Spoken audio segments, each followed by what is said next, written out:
So good morning guys. तो चलिए start करते हैं आज के यानी कि 28 जून के इंपॉर्टेंट करंट अफेयर्स को। आज का पहला इंपॉर्टेंट प्रश्न ये आपके सामने है। हाल ही में भारत ने परमाणु प्रक्रिया की ऊष्मा पर आधारित विश्व की पहली हाइड्रोजन उत्पादन सुविधा फैसिलिटी इसको कहां पर शुरू किया? तो सही उत्तर होगा कलपक्कम में, जो कि तमिलनाडु का एक शहर है। तो भारत ने दुनिया की पहली ऐसी हाइड्रोजन उत्पादन सुविधा को शुरू किया जो परमाणु रिएक्टर की गर्मी का उपयोग करके हाइड्रोजन गैस बनाती है। अभी इसका उद्घाटन अजीत कुमार मोहंती ने किया। कहां पर? इंदिरा गांधी परमाणु अनुसंधान केंद्र कलपक्कम में। अच्छा, ये अजीत कुमार मोहंती कौन है? तो आप कहोगे कि अभी परमाणु ऊर्जा विभाग के ये सचिव हैं और परमाणु ऊर्जा आयोग के ये अध्यक्ष हैं। अच्छा, प्रश्न पे अगर हम आते हैं तो ये जो फैसिलिटी इन्होंने शुरू की है इसमें होगा क्या? तो इस प्लांट में जो पानी होता है जिसे आप H2O कहते हो, इसको हाइड्रोजन और ऑक्सीजन में अलग किया जाता है यहाँ पर, और इसके लिए बिजली का बजाय जो इलेक्ट्रिसिटी है उसकी बजाय परमाणु रिएक्टर से निकलने वाली गर्मी का यहाँ पर उपयोग किया जाता है। इससे ग्रीन हाइड्रोजन बनती है, मतलब कार्बन प्रदूषण लगभग नहीं होता। भाई ग्रीन हाइड्रोजन है क्या? हाइड्रोजन बनाने के लिए हम ऐसी ऊर्जा का उपयोग कर रहे हैं जिसको बनाने में प्रदूषण नहीं हो रहा, तो उससे बनने वाली हाइड्रोजन को ग्रीन हाइड्रोजन कहा जाता है। और ये काम कैसे करती है उसके बारे में भी अगर थोड़ा सा मैं आपको समझाऊं तो भाभा परमाणु अनुसंधान केंद्र के द्वारा विकसित कॉपर क्लोरीन थर्मोकेमिकल चक्र तकनीक का यहाँ पर उपयोग किया जाता है। इसमें लगभग 500 डिग्री सेल्सियस के तापमान पर रासायनिक अभिक्रियाएं होती हैं। इन अभिक्रियाओं से पानी टूटकर हाइड्रोजन और ऑक्सीजन बनते हैं। यहाँ पर तांबे और क्लोरीन को बार बार आप उपयोग में लेते हो, इसलिए अपशिष्ट बहुत कम बनता है। हम यहाँ पे परमाणु ऊष्मा न्यूक्लियर हीट का उपयोग कर रहे हैं, जिससे कार्बन उत्सर्जन बहुत कम होता है। आप 24 घंटे 7 दिन लगातार हाइड्रोजन बना सकते हो, और इससे जीवाश्म ईंधन जैसे कोयला, पेट्रोल, गैस, इन पर हमारी निर्भरता कम रहती है। ऊर्जा का बेहतर उपयोग हम कर पा रहे हैं। क्यों? क्योंकि परमाणु रिएक्टर की जो गर्मी होती है उसका यहाँ पर उपयोग किया जा रहा है। ठीक है, तो ये तो मैंने आपको समझाया है। आपको क्या याद रखना है कि अभी भारत ने दुनिया की पहली ऐसी हाइड्रोजन उत्पादन सुविधा शुरू की जिसमें परमाणु रिएक्टर की गर्मी का उपयोग करके हम हाइड्रोजन गैस बना रहे हैं। और उद्घाटन कहाँ पर किया गया? इंदिरा गांधी परमाणु अनुसंधान केंद्र कलपक्कम, तमिलनाडु में। ठीक है, इतना आपको याद रखना है, बाकी नीचे तो ये समझाने वाली बात थी। अच्छा, हाइड्रोजन की बात है ना, हाइड्रोजन से कुछ बनने वाले प्रश्न मैं आपको करवाता हूँ जो करंट अफेयर्स में बने थे। जैसे कि राष्ट्रीय नेशनल हाइड्रोजन मिशन की शुरुआत कब होती है? तो 15 अगस्त 2021 में, जबकि नेशनल ग्रीन हाइड्रोजन मिशन की शुरुआत होती है 4 जनवरी 2023। स्टील मंत्रालय ने देश के पहले ग्रीन हाइड्रोजन प्लांट का उद्घाटन किया था, जिंदल स्टेनलेस लिमिटेड हिसार में जो प्लांट है वहाँ पे। देश का पहला multipurpose green hydrogen pilot project कहाँ पर शुरू हुआ? हिमाचल प्रदेश के झाकरी में। पीएम मोदी ने देश की पहली ग्रीन हाइड्रोजन हब की आधारशिला कहाँ रखी? आंध्र प्रदेश में, जो विशाखापत्तनम है वहाँ पर। भारत ने दुनिया की सबसे पावरफुल हाइड्रोजन ट्रेन इंजन को बनाया है, इसका पावर है 1200 horse power. Tata steel hydrogen transport pipe विकसित करने वाली भारत की पहली कंपनी बन गई है। उत्तर भारत का पहला ग्रीन हाइड्रोजन संयंत्र बनेगा हिमाचल के दबोटा में। दुनिया का सबसे बड़ा सफ़ेद हाइड्रोजन भंडार कहाँ पर खोजा गया था? फ्रांस के मॉसेल क्षेत्र में। वर्ल्ड हाइड्रोजन समिट 2025 में हुआ था रोटरडैम, नीदरलैंड में। भारत का पहला कमर्शियल हाइड्रोजन बस ये लॉन्च हुआ था लेह लद्दाख में एनटीपीसी के द्वारा। ग्रीन हाइड्रोजन समिट 2025 ये हुआ था आंध्र प्रदेश में। ठीक है, तो हाइड्रोजन से बनने वाले कुछ प्रश्न है, ध्यान में रखना। अगला प्रश्न देखते हैं। फिर अगले में पूछ रहे हैं, अभी हाल ही में कनाडा में रजिस्ट्रेशन हासिल करने वाली देश की पहली सीमा पार पेमेंट कंपनी कौन सी बन गई है? तो आंसर होगा स्काइडो। तो स्काइडो ये बंगलुरु की एक फिनटेक कंपनी है जो एक देश से दूसरे देश में पैसे भेजने और मंगाने यानी कि क्रॉस बॉर्डर पेमेंट की सुविधा देती है। और अभी इसको कनाडा में अंतर्राष्ट्रीय भुगतान इंटरनेशनल पेमेंट का लाइसेंस और रजिस्ट्रेशन मिल गया है। तो इस तरह से विदेशी नियामक यानी कि फॉरेन रेगुलेटर से ऐसी मंजूरी पाने वाली ये भारत की पहली क्रॉस बॉर्डर पेमेंट कंपनी बन गई है। इससे फ़ायदा क्या होगा? मंजूरी मिलने से अब भारत और कनाडा के बीच आसानी से पैसे आप भेज पाओगे, मंगा पाओगे। कंपनियां या जो भी लोग हैं वो लोकल कनेक्शन और लोकल पेमेंट की सुविधा का लाभ उठा पाएंगे। विदेश में जो पढ़ने जाते हैं, कनाडा में पढ़ने जाते हैं जो छात्र, जो व्यापारी हैं, उनके लिए अंतर्राष्ट्रीय भुगतान आसान हो पाएगा। लेन देन पारदर्शी होगा और जो लेन देन में जो शुल्क होता है वो भी अब कम होगा। ठीक है, तो प्रश्न इसीलिए इम्पोर्टेंट था कि फॉरेन रेगुलेटर से ऐसी मंजूरी पाने वाली ये भारत की पहली क्रॉस बॉर्डर पेमेंट कंपनी बन गई है, वो भी कहाँ पर, कनाडा में। कौन सी कंपनी है? स्काईडू कंपनी का नाम है। अब कनाडा की बात हो रही है तो ये रहा मैप में कनाडा, नॉर्थ अमेरिका का ये ऊपर वाला देश है। कैपिटल इसकी ओटावा हो गई, करेंसी है कनेडियन डॉलर, प्रधानमंत्री है मार्क कार्नी, और विनिपेग आपको यहीं पर मिलेगा जहाँ पर गेहूं की सबसे बड़ी मंडी लगती है। मॉन्ट्रियल शहर आपने सुना है, जहाँ पे ओजोन परत संरक्षण के लिए एक सम्मेलन हुआ था 16 सितंबर 1987 में, इसीलिए 16 सितंबर को आप ओजोन संरक्षण दिवस रूप में मनाते हैं। दुनिया की सबसे लंबी तटीय रेखा वाला देश ये कनाडा है। यूएस और कनाडा के बीच की जो बॉर्डर लाइन है उसको 49 डिग्री पैरेलल कहते हैं, और ये किसी भी दो देश के बीच की सबसे लंबी बॉर्डर रेखा है। कनाडा में पिछले साल G7 समिट हुआ था। उसके अलावा global Indian of the year का पुरस्कार दिया गया सदगुरु जग्गी वासुदेव को कनाडा इंडिया फाउंडेशन ने। कनाडा में भारत के हाई कमिश्नर बने थे दिनेश के पटनायक। वैसे भारत में कनाडा के कौन बने? क्रिस्टोफर कूटर नाम है। अभी कनाडा ये यूरोपियन पॉलिटिकल कम्युनिटी समिट में भाग लेने वाला पहला नॉन यूरोपियन कंट्री बना था, और वैसे ये बैठक हुई थी येरेवन अर्मेनिया में। और ये प्रश्न तो आपने कई बार सुना होगा, कनाडा और अमेरिका के बीच में जो 5 झीलें हैं उनके नाम कई बार एग्जाम में आता है, जिन्हें कहते हैं great lakes of North America. कौन कौन सी हैं आप देख सकते हो? Lake Superior, Lake Michigan, Lake Huron, Lake Erie और लेक ओंटारियो। ठीक है, ध्यान रखना ये। अगला प्रश्न देखते हैं। फिर अगले में पूछ रहे हैं, हाल ही में इंटेलिजेंस ब्यूरो का नया डायरेक्टर किसे नियुक्त किया गया? तो आंसर होगा डॉक्टर महेश दीक्षित को। तो अभी केंद्र सरकार ने डॉक्टर महेश दीक्षित को आईबी यानी कि इंटेलिजेंस ब्यूरो का नया डायरेक्टर अभी बनाया है। वे इस पद पर 2 साल तक बने रहेंगे, और उन्होंने यहाँ पे किनका स्थान लिया? तपन कुमार डेका की जगह ली है। तो आईबी के नए डायरेक्टर बन गए कौन? महेश दीक्षित का नाम आपको याद रखना है। इंटेलिजेंसी ब्यूरो ये भारत के आंतरिक खुफिया एजेंसी है। इसका काम होता है देश के अंदर होने वाले आतंकवादी गतिविधियों, जासूसी और अन्य सुरक्षा खतरों पर नज़र रखना और सरकार को समय पर जानकारी देना। तो इसके डायरेक्टर कौन? महेश दीक्षित बन गए हैं। ठीक है, अपॉइंटमेंट है, इंपॉर्टेंट अपॉइंटमेंट है, तो कुछ इंपॉर्टेंट अपॉइंटमेंट्स आपको रिवाइज कराते हैं जो अभी करंट अफेयर्स में हमने पढ़े थे। अभी जैसे केंद्रीय फिल्म प्रमाणन board, central board of film certification के नए अध्यक्ष बने थे शशि शेखर वेम्पाती। फिक्की के महासचिव सेक्रेटरी जनरल बने अनंत स्वरूप। परमाणु ऊर्जा आयोग के अध्यक्ष बने अजीत कुमार मोहंती, मतलब इनका कार्यकाल बढ़ाया गया। अभी हमने पहले वाले प्रश्न में भी इनका नाम पढ़ा था, है ना। भारत के नए नौसेना प्रमुख कृष्ण स्वामीनाथन। पश्चिम बंगाल के मुख्यमंत्री बने शुभेंदु अधिकारी। भारत के नए CDS chief of defence staff 3 number के NS राजा सुब्रमणी बने। तमिलनाडु के नए मुख्यमंत्री जोसेफ विजय बने। टीवी के इनकी पार्टी का नाम है तमिलगा वेट्री कजगम। केरल के नए मुख्यमंत्री VD Satheesan. Confederation of Indian industry इसके भी नए अध्यक्ष बने R मुकुंदन। दक्षिण एशियाई भारोत्तोलन महासंघ साउथ एशियन वेटलिफ्टिंग फेडरेशन के नए अध्यक्ष बने सहदेव यादव। CBI के नए डायरेक्टर बने प्रवीण सूद, कार्यकाल बढ़ा दिया। Steel authority of India limited के CMD बने doctor Ashok Kumar Panda. Unique identification authority of India UIDAI नए CEO सौरभ विजय बने। RBI के एग्जीक्यूटिव डायरेक्टर बने थे अभी गुणवीर सिंह। कॉमनवेल्थ शतरंज संघ के अध्यक्ष Bharat Singh Chauhan. Narcotics control bureau के डायरेक्टर जनरल अनुराग गर्ग, इनका भी कार्यकाल बढ़ाया गया है। कॉमनवेल्थ गेम्स जो 2026 में होंगे ग्लासगो स्कॉटलैंड में, और इसमें भारतीय दल का सेफ द मिशन बनाया रोहित राजपाल को। समुद्री उत्पाद निर्यात विकास प्राधिकरण MPDA के अध्यक्ष बने P जवाहर।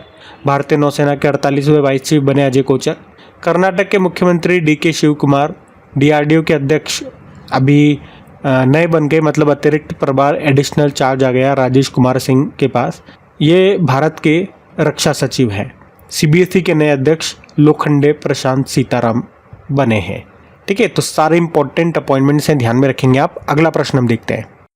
फिर अगले में पूछ रहे हैं, अभी हाल ही में NCERT ने किस कक्षा की पाठ्य पुस्तक में आपातकाल को शामिल किया? तो आंसर होगा कक्षा 9वीं। तो NCERT ने पहली बार कक्षा 9वीं की सामाजिक विज्ञान की नई किताब understanding society India and beyond में 1975 से 77 का जो आपातकाल लगा था, इमरजेंसी, उसके बारे में यहाँ पे पढ़ाया जाएगा। आपातकाल इमरजेंसी क्या था आपको पता है? 1975 में तत्कालीन प्रधानमंत्री इंदिरा गांधी ने पूरे देश में आपातकाल लागू किया था। और इस दौरान सरकार को बहुत अधिक शक्तियां मिल गई थी। लोगों के कई मौलिक स्वतंत्रताओं, जिसे आप फंडामेंटल राइट्स कहते हैं, उन पर रोक लगा दी गई थी। तो इस किताब में क्या बताया जाएगा कि उस इमरजेंसी के दौरान मौलिक अधिकारों को निलंबित कर दिया गया था, अखबारों और मीडिया पर सेंसरशिप लगा दी गई थी, मतलब वे सरकार की अनुमति के बिना खबरें नहीं छाप सकती थी। कई विपक्षी नेताओं को गिरफ्तार कर जेल भेज दिया गया था। उसके अलावा लोकतंत्र की ताकत कैसे दिखाई गई, ये भी बताया जाएगा कि 1977 में जब आपातकाल समाप्त हो गया तो उसके बाद चुनाव कराए गए और जनता ने वोट देकर नई सरकार चुनी। इससे ये साबित होता है कि भारत का लोकतंत्र मजबूत है, जनता के वोट की ताकत सबसे बड़ी है। अच्छा, पहले और अब में क्या अंतर होगा किताबों में? पहले एक्चुअली में आपातकाल का जो विषय है वो कक्षा 12वीं की राजनीति विज्ञान की किताब में था, लेकिन अब न्यू एजुकेशन पॉलिसी या नेशनल एजुकेशन पॉलिसी 2020 के तहत अब कक्षा 9वीं में भी इसको शामिल किया गया है। NCERT की बात करें, फुल फॉर्म होती है national council for education and research training, स्थापना होती है 1961 में। नई दिल्ली में मुख्यालय है, डायरेक्टर हैं दिनेश प्रसाद सकलानी। अभी NCERT ने, आपको याद हो तो, बाल वाटिका टीवी चैनल और दीक्षा 2.0 भी लॉन्च किया था। इसे अभी शिक्षा मंत्रालय ने डीम्ड यूनिवर्सिटी का दर्जा भी दे दिया है। NCERT ने ही प्रशस्त 2.0 नाम से एक मोबाइल एप्लीकेशन भी लॉन्च किया था। ठीक है, तो NCERT से ये सारी बातें हैं, ध्यान में रखेंगे। अगला प्रश्न हम देखते हैं। फिर अगले में पूछ रहे हैं कि अभी हाल ही में विश्व MSME दिवस 2026 कब मनाया गया? तो सही उत्तर हो जाएगा 27 जून को। हर साल 27 जून को वर्ल्ड MSME डे के रूप में मनाते हैं। MSME मतलब micro small medium enterprises day. Theme क्या इस बार की? नवाचार और सतत औद्योगिक विकास के माध्यम से MSME को सशक्त बनाना। देखो, 6 अप्रैल 2017 को संयुक्त राष्ट्र महासभा ने इस दिवस को मनाने का निर्णय लिया। तब से ही हर साल 27 जून को ये MSME दिवस के रूप में मना रहे हैं। अब दिवस वाला प्रश्न, लास्ट टाइम तो मैंने आपको रिवाइज नहीं कराया था, आप लोगों को लिखने के लिए बोला था, आप में से बहुत सौ ने लिखा भी है। चलो आज मैं सबको रिवाइज करवाता हूँ, मेरे साथ साथ बोलेंगे, है ना? साथ साथ बोलोगे तो आपको चीज़ें जल्दी याद होगी। जैसे 1 जून को वर्ल्ड मिल्क डे, 1 जून को ग्लोबल पेरेंट्स डे, 3 जून को वर्ल्ड बाइसिकल डे, 5 जून को विश्व पर्यावरण दिवस, 7 जून को विश्व खाद्य सुरक्षा दिवस, 8 जून को विश्व महासागर दिवस, 8 जून को वर्ल्ड ब्रेन ट्यूमर डे, 9 जून को इंटरनेशनल आर्काइव्स डे यानी कि अंतर्राष्ट्रीय अभिलेखागार दिवस, 9 जून को विश्व प्रत्यायन दिवस, 10 जून को सभ्यताओं के बीच संवाद के लिए अंतर्राष्ट्रीय दिवस, 10 जून को अंतर्राष्ट्रीय नेत्र दिवस भी है, 11 जून अंतर्राष्ट्रीय खेल दिवस, 12 जून को विश्व बाल श्रम निषेध दिवस, 13 जून को इंटरनेशनल एल्बिनिज्म अवेयरनेस डे, 14 जून को विश्व रक्तदाता दिवस, 15 जून ग्लोबल विंड डे, 15 जून को ही world elder abuse awareness day होता है, 17 जून को विश्व मरुस्थलीकरण एवं सूखा रोकथाम दिवस, 17 जून को विश्व मगरमच्छ दिवस, 18 जून को वर्ल्ड ऑटिस्टिक प्राइड डे, 19 जून को विश्व सिकल सेल दिवस, 20 जून को वर्ल्ड रेफ्यूजी डे, 22 जून विश्व वर्षावन दिवस, 23 जून संयुक्त राष्ट्र लोक सेवा दिवस, 23 जून को इंटरनेशनल ओलंपिक डे, 24 जून कूटनीति में महिलाओं का अंतर्राष्ट्रीय दिवस और 25 जून को अभी संविधान हत्या दिवस के रूप में मनाया गया। ठीक है, तो ये जून के सारे इंपॉर्टेंट डेज हो गए अभी तक, ध्यान में रखेंगे। अगला प्रश्न देखते हैं। फिर अगले में पूछ रहे हैं कि प्रधानमंत्री नरेंद्र मोदी ने स्लोवाकिया के राष्ट्रपति को उपहार में थेवा आर्ट से बने कफलिंग्स यानी कि एक तरह के आभूषण होते हैं, ये भेंट किए। तो पूछ रहे हैं कि ये कला किस राज्य से संबंधित है? थेवा आर्ट, थेवा कला, तो सही उत्तर होगा राजस्थान। तो थेवा कला ये राजस्थान के प्रतापगढ़ की लगभग 400 साल पुरानी पारंपरिक हस्तकला है। इसमें क्या होता है, 23 कैरेट सोने की बहुत बारीक नक्काशी करके उसे रंगीन कांच पर चिपकाया जाता है। कांच के ऊपर की जाती है ये नक्काशी, जो कि सोने की होती है, गोल्ड की, और इस तरह से सुंदर आभूषण और सजावटी वस्तुएं बनाई जाती है। अभी ये चर्चा में क्यों है थेवा कला? तो मोदी जी जब स्लोवाकिया की यात्रा पर गए थे तो वहाँ पर उन्होंने वहाँ के जो राष्ट्रपति पीटर पेलेग्रिनी, उनको थेवा डिज़ाइन वाला एक कफलिंक, एक आभूषण उपहार में दिया था। और इस तरह से थेवा कला को अंतर्राष्ट्रीय पहचान मिली, दुनिया को भारत के पारंपरिक कारीगरी देखने का अवसर मिला। और आपको ये भी बता दूं कि राजस्थान की ये जो प्रसिद्ध थेवा कला है, इसको 2014 में ही GI टैग मिल चुका है। ठीक है, तो GI टैग प्राप्त ये एक कला है, थेवा कला राजस्थान की है। राजस्थान में भी कहाँ से? प्रतापगढ़। तो राजस्थान के जो बच्चे हैं, राजस्थान के स्टूडेंट्स के लिए जो उनके स्टेट वाले एग्ज़ाम होते हैं, वहाँ पे भी ये प्रश्न इंपॉर्टेंट रहेगा, और बाकी सबके लिए तो है सही। इस कला की शुरुआत 1707 में नाथूलाल सोनी ने की थी। ठीक है, अब कौन से देश के राष्ट्रपति को? स्लोवाकिया। तो मैं आपको स्लोवाकिया ले चलता हूँ क्योंकि उन्हीं को दिया गया ये गिफ्ट। तो ये रहा मैप में स्लोवाकिया, कैपिटल ब्रातिस्लावा हो गई, करेंसी है यूरो, प्राइम मिनिस्टर है Robert Fico, president Peter Pellegrini. अभी जब ये वहाँ पर गए थे तो वहाँ पे इनको उस देश का, स्लोवाकिया का एक बड़ा सम्मान दिया मोदी जी को, जिसको कहते हैं order of the white double cross. ये भी मोदी जी को दिया गया, ये भी आप ध्यान रखेंगे। ठीक है, अगला प्रश्न हम देखते हैं। फिर अगले में पूछ रहे हैं, भारतीय पुरातत्व सर्वेक्षण के द्वारा खोजे गए 16वीं शताब्दी के विजयनगर कालीन शिलालेख किस राज्य में मिले हैं? तो सही उत्तर होगा आंध्र प्रदेश। तो अभी भारतीय पुरातत्व सर्वेक्षण आर्कियोलॉजिकल सर्वे ऑफ इंडिया ने आंध्र प्रदेश के शेषाचलम जंगल में 16वीं सदी के 3 पुराने शिलालेखों की खोज की है। इन शिलालेखों का संबंध सदाशिव रॉय से है, जो विजयनगर साम्राज्य के राजा थे। ये जो राजा सदाशिव रॉय हैं, इन्होंने 1554 ईस्वी के आसपास सदाशिव कोना के पाप विनाशा तीर्थ की यात्रा की थी। उन्होंने वहाँ एक शिव मंदिर और एक मठ बनवाया था। एक अन्य शिलालेख से पता चलता है कि राजा ने गुडीमल्लम परशुरामेश्वर मंदिर को भूमि दान दिया था, ताकि मंदिर में रोज पूजा पाठ चलता रहे। ये शिलालेख तेलुगु, तमिल और कन्नड़ 3 भाषाओं में लिखे गए हैं, जिससे उस समय की भाषाई और सांस्कृतिक विविधता का पता चलता है। ये खोज क्यों महत्वपूर्ण है? इससे पता चलता है कि विजयनगर के राजा धार्मिक स्थलों की यात्रा करते थे। वे मंदिरों और मठों को दान देकर उनका संरक्षण करते थे, और ये खोज दक्षिण भारत के इतिहास, संस्कृति और धार्मिक परंपराओं को समझने में बहुत मदद करेगी। देखो, खोज की आर्कियोलॉजिकल सर्वे ऑफ इंडिया ने, इसकी स्थापना होती है ब्रिटिश शासन के दौरान 1861 में। अभी यह भारत सरकार के संस्कृति मंत्रालय के अंतर्गत आता है। इसके पहले महानिदेशक कौन थे? अलेक्जेंडर कनिंगम, जिन्हें भारतीय पुरातत्व का जनक भी कहा जाता है। वर्तमान में महानिदेशक हैं यदुबीर सिंह। बाकी ये मिले कहाँ पर? आंध्र प्रदेश में। तो आंध्र प्रदेश चलते हैं। ये रहा मैप में आंध्र प्रदेश। कैपिटल अमरावती है, मुख्यमंत्री एन चंद्रबाबू नायडू, गवर्नर हैं अब्दुल नज़ीर। राजकीय पशु काला हिरण है, पक्षी है तोता, पुष्प है चमेली, वृक्ष है नीम, भाषा है तेलुगु। राजीव गांधी नेशनल पार्क है, पापीकोंडा नेशनल पार्क है, श्री वेंकटेश्वर नेशनल पार्क है। Nagarjuna Sagar tiger reserve, Coringa wildlife sanctuary है। और उगादी फेस्टिवल, डेक्कन फेस्टिवल, यहाँ का क्लासिकल जो डांस है वो कुचिपुड़ी है। नागार्जुन सागर बांध है कृष्णा नदी पर, श्रीशैलम बांध है कृष्णा नदी पर, पोलावरम बांध है गोदावरी नदी पे, पुलिकट झील और कोलेरू झील भी आपको यहीं पर मिलेगी। ठीक है, तो आंध्र प्रदेश से ये कुछ स्टैटिक हमने देख लिए, ध्यान में रखेंगे। अगला प्रश्न हम देखते हैं। फिर अगले में पूछ रहे हैं, अभी हाल ही में आर्मेनिया के प्रधानमंत्री के रूप में दोबारा कौन निर्वाचित हुए? तो आंसर होगा निकोल पाशिन्यान। तो निकोल पाशिन्यान ये वैसे अभी आर्मेनिया के प्रधानमंत्री हैं। उनकी पार्टी का नाम है सिविल कॉन्ट्रैक्ट। अभी आर्मेनिया देश में संसदीय चुनाव हुए, और इस चुनाव में सिविल कॉन्ट्रैक्ट पार्टी को सबसे ज़्यादा बहुमत मिला, और बहुमत मिलने के कारण इसी पार्टी ने वापस से सरकार बनाई, और एक बार फिर से निकोल पाशिन्यान दोबारा आर्मेनिया के प्रधानमंत्री बन गए। आर्मेनिया आपको ले चलता हूँ। पहले अभी जिन भी देशों में नए लीडर बने थे वो हम रिवाइज कर लेते हैं।